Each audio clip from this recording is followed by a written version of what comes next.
everybody, it's me Blanche and welcome to Feast in the Middle East, and I'm celebrating 30,000 of you awesome subscribers. I'm so grateful to all of you, and to celebrate I'm going to do a review of Trader Joe's Kunafa. Now a lot of you have written to me about this, and I'm going to put this Kunafa to the test right now.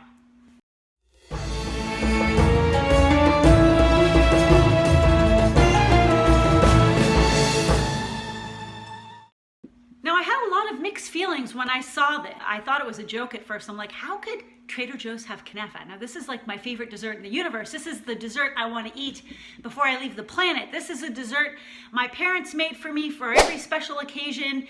And I thought it was like a little secret amongst my family. I feel a little bit protective of it. Like, it shouldn't be given to the masses like this as a frozen entree or a frozen dessert. But here it is, and here I am, and I'm going to talk about it with you in this episode. And a lot of people also argue about the origins of Kunafa. Palestinians in particular are very upset that there's no Palestinian Kunafa here because they're fiercely protective of this dessert and insist that it originated in Nablus. As a matter of fact, the biggest Kunafa in the world was made in Nablus in the Palestinian West Bank in 2009. It weighed in at 1,300 kilograms, and Nablus Kunafa is renowned among the world. It's called Kunafa Nabulsi, and the reason is because they use this fantastic sheep's milk cheese, which is particular to the town of Nablus. Now, you could also argue, or people also argue, that this originated during the Ottoman Empire. Syrians also claim that it originated in Damascus in the 10th century.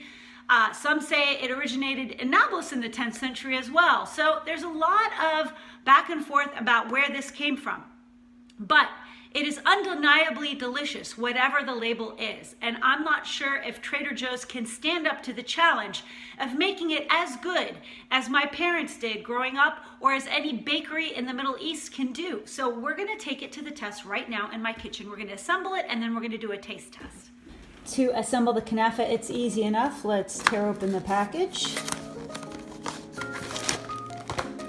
And it comes in a round pan like that. Let's just open this up, and I'm going to actually put it into a pie pan rather than the plate, this paper plate that they suggested here.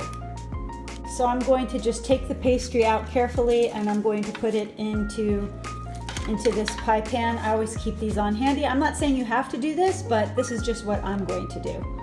So like the directions say, we're going to put it into the oven preheated at 425 degrees for about 20 to 22 minutes. All right, so just took it out of the oven, and it actually looks pretty good. I browned it quite a bit. I just followed the directions. If you don't want it this browned, I suggest you bake it for about 18 minutes instead of 20 to 22 minutes. And this is what it comes with. It comes with the sugar syrup, and it comes with a packet of pistachios. Now the sugar syrup adds a lot of sugar. So if you are diabetic, or if you want to ease up on the sugar, this is actually my favorite sugar-free syrup. Joseph's, as you can see, I use quite a bit of it. I go through one of these probably every 2 weeks. So maybe I'll do a combination of this syrup and the regular one. So I don't want to use too much, but the traditional Kunafa, you douse the whole thing with tons and tons of syrup. So I'm going to do a little bit of that. And I'm not smelling any rose water in the syrup, which is actually good because I'm not a fan of rose water, although it's traditionally used. It doesn't smell like they put any rose water. And I'm just going to douse it with a little bit of this Joseph syrup just for fun. And it comes with the pistachios. And so what you do is you open the pistachios and you drizzle it over the top. And I notice also that they don't use that traditional orange dye. Now that's great too, because the orange dye that they traditionally use for this dessert apparently is kind of toxic unless you really get a nice natural one. So I think this is ready to go, and we're gonna try it right now. Sorry to be a piglet right now, but I can't think of a better way to celebrate 30,000 subscribers than digging into Kunafa. So I hope you have your bit of Kunafa as well, and let's put it to the test. So far, the cheese has oozed to the side a little bit, which is great. The reason why this dessert is so popular is that it is cheesy, it's buttery. Let's talk about the cheese. Now, the cheese usually used, that we use in my family, is the Mexican farmer's cheese. It's called queso fresco.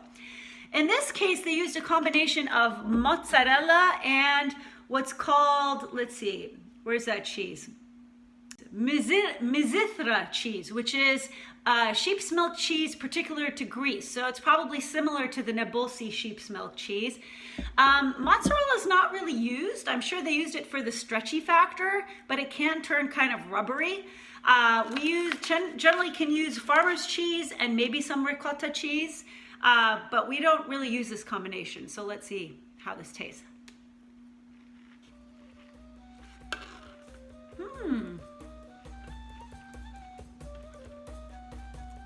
I think they did a pretty good job, actually. I'm pretty impressed.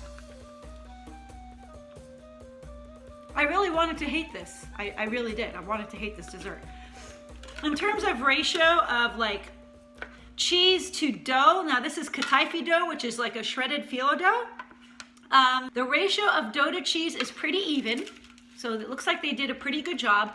This was made in Greece. So props to the Greek people who actually did a pretty good job. They do amazing desserts and confection, so it doesn't surprise me that they didn't screw this one up too badly. Yeah, this is kind of dangerous to have this available on a regular basis. It will be interesting to find out how long Trader Joe's will carry this. Will it be a mainstay or will it be a seasonal item?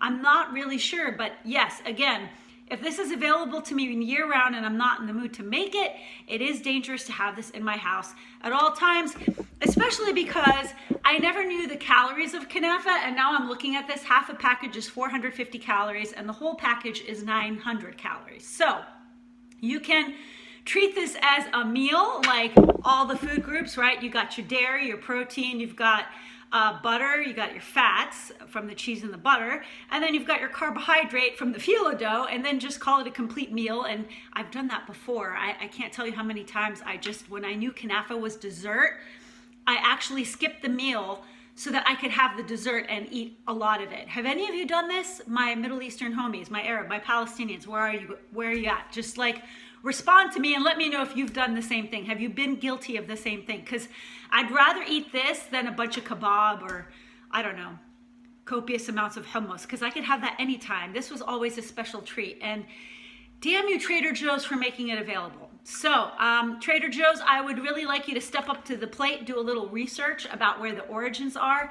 Give Palestinians a little bit of love on this one because they really take pride in their Kunafa, but I doubt they'll do it.